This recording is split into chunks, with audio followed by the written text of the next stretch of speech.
Hello guys, Vilisink back again with Raid Shadow Legends. Hope you're still enjoying this beautiful weather. Hope you're having a fantastic Friday. Hope your week has just been awesome. Scotland and the UK is having a heat wave. It's crazy. It's like so hot, it's ridiculous. So hope you guys enjoyed your weekend, whatever you have planned, and hope you make the most of the weather. We're not going to buy that pack, but in this video, we're going to kind of do a follow up to the previous one. I'll go to the index, but for this, we spoke of rares last time, and it was rare gems.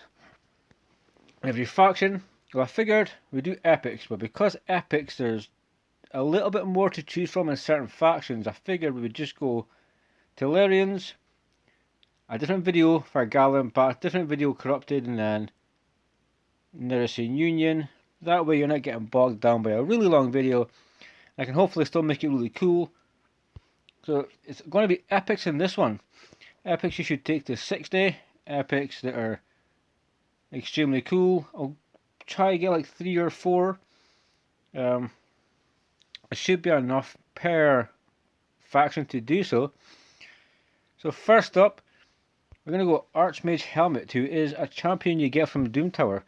If you collect enough fragments, this guy is extremely cool. A great buffer, a great stun champion for CC, who is immune to turn meter reduction and so forth. Great in seer teams and speed teams, especially if you're going like, if you put him in like a blood shield accessory and a shield set, you're going to get way more buffs. I use him in several teams. He's also good in any type of account, whether you're very early looking to progress, whether you're mid game or whether you're end game looking to do like a Fire Knight 25 run in maybe like a minute and a half. This is somebody that will go on your team. So his A1 is Dynamo, fills the turn by 10%, fills the turn by 20 if it's a crit hit. So you do want to build him with 100% crit rate, because on time slip, he'll attack one enemy, but then he will also attack all the other enemies. If the first attack is critical, the second hit has a chance to place a stun, which is extremely cool, and after attacking, decreases the turn meters of each enemy without a stun. So very strong. We're going to stun the enemies, or we're going to reduce their turn meter, and he's very reliable as a stun champion, to be fair. He's extremely good buffing your team up for seer and so forth, and bloated accessories, and immunity just for that buff and a shield set. Any divine sets that kind of add on a buff to you. And that is because you get increased speed, so you can build your champions a bit slower, and he will give you that speed. Increased crit rate, so you can relax potentially on your crit rate. You also get crit damage. 30% speed, 30% crit rate, 30% crit damage. Ridiculous. And all allies for 2 turns and a 3 turn cooldown. As a Doom Tower champion, this guy is ridiculous, and he's immune to turn meter decreasing effects. So you're not going to slow him down, but he will be a thorn in the side of the enemy. The aura is extremely cool, as well as getting a speed buff. If you use him in arena, which some of you will do, depending on the stage of your account, he will give you an extra 17% speed. That is very, very cool, and I guarantee you're going to find it useful. Next up, we're going to go to a champion, I believe it was with the battle pass, and it's Stag Knight, who is a debuffer support champion. He's a nuker, he's a debuffer, he's a support. You can put him on a shield, you can use him in early and mid, end game. Use him everywhere, clan boss, Doom Tower, you name it. So, double hit on his A1, 30% chance. Now I'll go to 50 to place the 30% version of decreased speed, so big version for 2 turns. His A2 is Huntmaster, which he's known for. Decreased defense, decreased attack. Very, very good. I used Stag Knight for so long. I remember using War Maiden before I just got Stag Knight, and as I was upgrading Stag Knight, and this was like, I was past mid game by this point. I'm still using War Maiden because she's just a fantastic champion. 100% chance to land decreased defense. And as you can see here, looking at the books, he only goes up to a 95% chance to land it. So realistically, you do need the mastery to make it 100%. And when I started to use this champion, he just never really disappointed. Also a very cool passive, 50% increased accuracy buff for any ally for 1 turn each time they have a buff resisted. So it doesn't matter where you are, if you try to put up a weaken on someone, you miss it, you'll get that increased accuracy. If you miss a decreased defense with your AoE attack, whatever debuff you get resisted, because there's no cooldown on this, it happens every turn, and you will get a 50% increase in your accuracy. So Stag Knight, great decreased defense, just great everything. I cannot say enough cool things about just how damn cool he is. Next up are Salah, who currently I have in Reflex because I need to get some more books in her. That's the only reason. Because I'm pretty sure because my Relentless is slightly slower than I want her to be. So she's got a chance to decrease the target's turn rate by 10%, which is quite nice for an A1. She has an decreased attack debuff for 2 turns, while your allies get increased attack. So you're breaking the enemy while you power up your team. But Requiem, however, is extremely cool now. She will, depending on the AI, we can alter that now. You can use it straight off to get the increased defense and to get the strength in, which is 25% damage mitigation for 3 turns and a 5-turn cooldown. Or obviously you can use the revive to get 75% HP and 50% turn meter. So either way, very strong. She will help you faction wars. She's SS tier if you need a reviver, and I've used it in Doom Tower teams as a very fun champion, messed around in dungeons and so forth. She's really fantastic. Also pretty cool Doom Tower aura, 24% speed increase, which is quite ridiculous. A very good Doom Tower aura there. We'll quickly shout out Warcaster, just because he's not the poor man's man-eater. He's a very cool champion. His chance is still 2 random buffs on the A1 from a target. AoE block buffs for 2 turns, which is really good. Very strong debuff. There's a block damage buff on all allies for a turn with invisible aura, which is extremely annoying if you're fighting him. But if you can use this correctly in clan boss, you can have yourself a very good unkillable team, and the block damage goes up when the unkillable isn't up, so you can kind of rotate that. Also increases void ally crit rate in battles by 23%. So if he is in clan boss, you can relax with your crit rate. If he's dungeons, you can relax with your crit rate and so forth. And you can focus on your attack, crit damage, speed, whatever you need. So shout out to Warcaster. There is others like Seneschal, there's like Gizcard, the Nerfed. There's a few other good champions here, but we're not going to stay too long. We are going to go to High Elves. Now, less to choose from, but we can definitely pick 4 from this. First and foremost, I've done videos on this guy, Royal Guard. Just an absolute beast. Kicker of asses. In the comments, stick a cool name for Royal Guard, because he is just that good. Decreased defense on the A1 for 2 turns, so very cool. I choose to not give mine accuracy. Realistically enough to land it, I just go with the percent chance we have, purely because I build him for damage. Although if you give him accuracy, maybe 210 or so, 220, that is enough for stage 20, 25. You don't necessarily need 10 each one. I think it's like 240 is your max. It can be very reliable as a decreased defense champion for bosses as well. Take down his AoE, which is capable of over 3 million damage, 3.5 million damage, depending on the gear you have. This is probably one of the hardest hitting moves in the game, just for what it is. As far as an attack goes, it's not seer, but this is still ridiculous if you're progressing through dungeons, dragon, spider, so forth, even Fire Knight.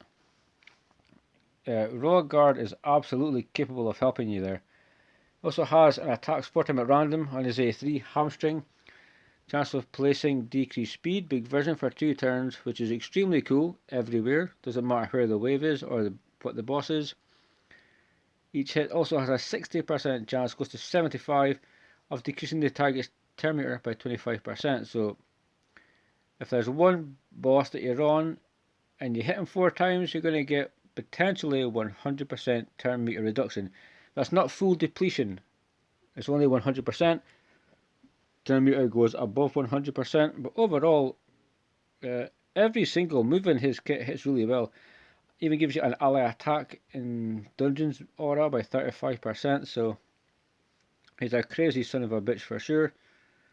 What I'll do is, I feel like I have to go to Verge just now, who used to be called Elite, and then he was called something else before that as well.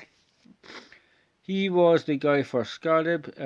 He has reflect damage on the A1. Continuous heal, increase speed and reflect damage on a target ally for 3 turns, while he gets ally protection, increased defense for 2 turns. Basically meaning he's going to keep his ass alive. Passive effect is a shield buff on himself equal to 10% of his HP whenever this champion loses 10% or more of their max HP from a single hit, and places a continuous heal buff on himself for 2 turns every time their HP drops below 50%. So a nice supported champion for himself. He can be very difficult to kill. I've seen him in arena. I've seen him all over the place, just being a nuisance, a thorn in people's sides. I used to use him for Scarab, like way back. Very good for that, very reliable. If you have him, easy to build, give him tanky stats and you're good to go. We're going to go shout out to Thenazl. People may be saying, why Thenazl? That's because he's old school, he's OG, and he's damn good. He has just a single enemy attack in his A1, which is a sleep debuff for a turn, which can be cool to disrupt the order of your enemies. Allow somebody to go first.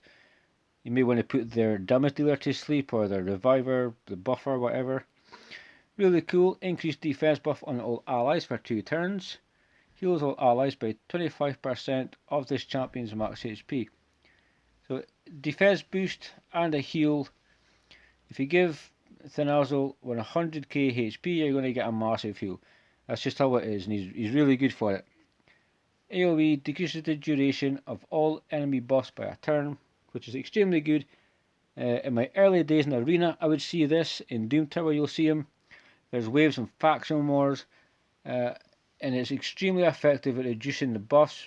Some people only put up buffs for a turn. Well, if Thenazl goes, he's going to make sure it goes up for 0 turns, because he's going to take it down. Very reliable support champion, can be extremely tanky if built well. Increases your resist in dungeons by 70, which is a damn lot. That's like a level 9 upgrade in the Great Hall. So we'll go with Thenazl, and we'll sure as hell ain't go marksman, let's be honest. We'll look at Tyrell. So Tyrell, kind of missed that red dot now. Pretty nice, again, tanky defensive champion. He's the type of champion that if you look at old videos of raids from years ago, when it was a clan boss takeover, it was Skull Crusher, it would have been Steel Skull, Razin, it could have been Tyrell. Like, there was only like a certain few champions that you looked for. And he has a chance of placing decreased attack debuff for 2 turns on an enemy, double hit. Damage proportional to his defense, which can be cool depending how you build him. If you want the extra damage. Singing Steel, AoE decreased defense, decreased attack. If the target is under a decreased attack, it will place a sleep debuff for a turn. Quite nice. Again, damage inflicted is proportional to defense. So if you get the decreased defense, if they're under decreased attack, they get put to sleep for 1 turn again to disrupt the order that they're going, and so forth. Preemptive strike decreases the target's turn rate by 50%, which is extremely strong. If the attack fully depletes the turn meter, it places a stun debuff for 2 turns. Again, damage inflicted is proportional to defense. So very cool champion, a nice kit. The turn meter depletion is extremely cool if he's with someone else that has Evil Eye if you're keeping the turn meter down. Because if you get this stun, it is for 2 turns rather than 1 turn, which is extremely strong. And that is the High Elves. So next up we have Sacred Order. The only faction I would say I need a damage dealer for. But who are we going to go for first here? Because there is a few. Now I want to give a shout out to Mordechai. Again, this is all, I'm just naming a few in each faction. There will be some that are not mentioned. You're going to be saying, oh, you forgot this guy, you forgot him. Never forgot anybody. This is all, at the end of the day, just my opinion, but it's also information I want to give you guys. So Mordechai is the Spider 24-25 ass kicker. I'm trying to think of affinities, but I know he does it really, really well. And he has chance to decrease the target's turn meter by 10%. Has a 60%, goes to 75% chance when you book it. Instead, if the target is under a HP burn. So it's a double percent chance to decrease their turn meter with a HP burn. Also has a chance of decreasing the turn meter of all enemies by 15% while you get a turn meter fill. So think Alessandra with that move. Heavenly Flames is a HP burn, which is synergizes with the A1. He also places an increased attack buff on all allies for 3 turns. So if we look at Mordechai and we look at Achak the Vendarin, they're a great duo. They have the turn meter depletion, they have HP burn. Achak puts up the freezes. It's very, very cool. Mordechai is a champion I absolutely intend on building relatively soon because he's just that badass. Now I feel like we have to go Deacon Armstrong. The Deke! We have to go here because he's again a very good support champion, a very good debuffer. Hits respectively well, although he's really there for his debuffs rather than you putting him in to nuke the enemies. Double hit on the A1 with a chance to place Leech for 2 turns, which is really cool. AoE decreased defense called Sweeping Retribution, which is very, very cool as well. Spirit decreased defense champions are cool. His aesthetic as well is extremely cool, especially with the rest of his kit. So we have the Leech, we have the decreased defense, and we have time compression, which I'm actually seeing this champion a lot in Gold 5. Fills the turn meters of all allies by 15% and then decreases turn meters of all enemies by 15%. Similar to Mordechai, I believe, and Lysandra does more, 20%, 30% both ways. This is like a baby Lysandra move, and he also gets an extra turn. So if he goes before you, he'll boost his turn meter, reduce your turn meter, you then go straight into the decreased defense, and if you put him in a stun set, that could be game over for you. Also has a really good speed aura in all battles, 19%. It's good because it's in all battles. So Clan Boss, Doom Tower, Hydra, doesn't matter. All battles auras are really, really cool. So, make the best of what you have for sure. So, Mordechai, Deacon Armstrong. Next, I feel like we kind of have to just shout out Cardinal, who is very much an old school champion. I've pulled quite a few of her. She is a nice looking little mamacita. A weapon that is way too big for her, but hey, she can swing it, so props. She has a 5% poison debuff for 2 turns on the A1, and a heal by 30% of the target's HP, and an increased defense buff for 2 turns, but what she's known for is the revive. Now she is, I believe, the only, or one of the only, revivers that revives all dead allies. They then get a heal, which is a quarter, 25% of their max HP, but their turn meters get boosted to max, so more than 100%. This is like 1400%. Can't remember the exact number. If just think of like if you're watching like Boomer or Ash or Murder Rink or anybody like a content creator, Cold Brew, putting Cardinal for instance in Stone Skin. As like a part of a go second team, but in general she's really strong. When she revives them, it does not matter how much turn meter your enemies have, all of your team go first. So if you get killed, and you have Cardinal left, so revive everybody, then your debuffer can go, your CC can go, your nuker can go, and it's really kind of overpowered. I think it's, for some time it was underrated. People never really knew just how good Cardinal was and kind of how much, or how strong this actually is.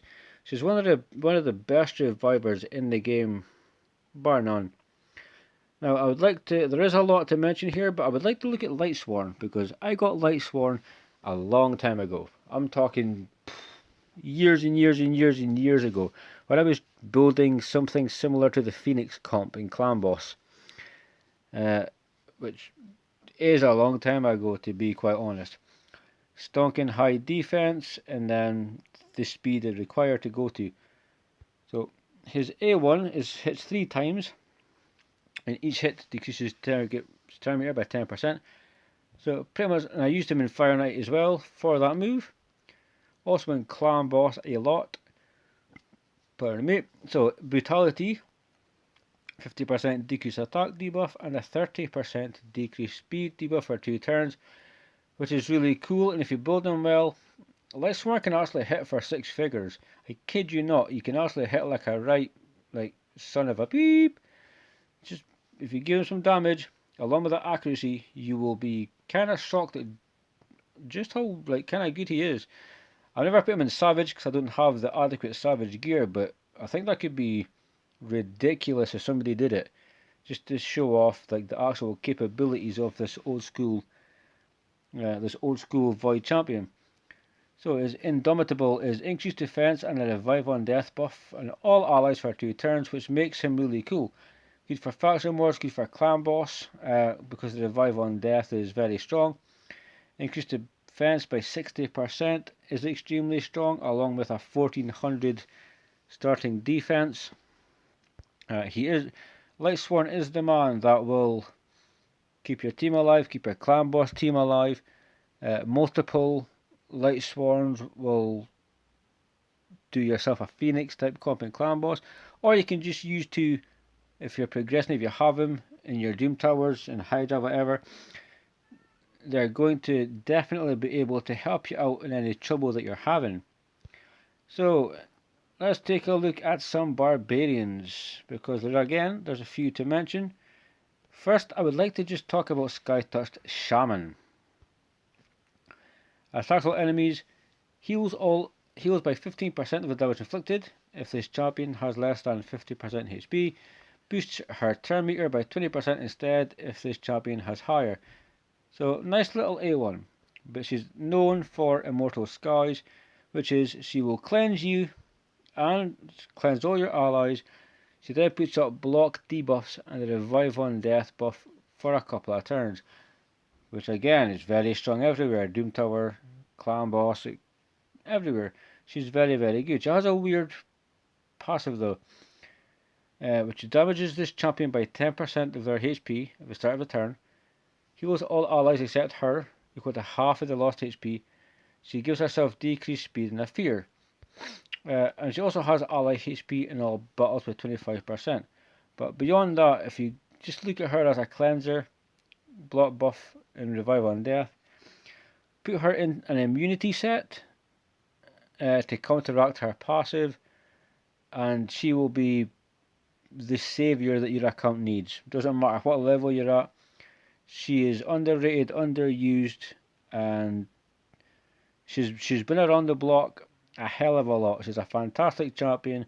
She could be doing more clothes, but at the end of the day, it's not a bad sight to look at. So, next up we're going to go High Katoon, which 3 years ago, I called her King Katoon for some reason. And I can remember that for some reason, and I don't know why.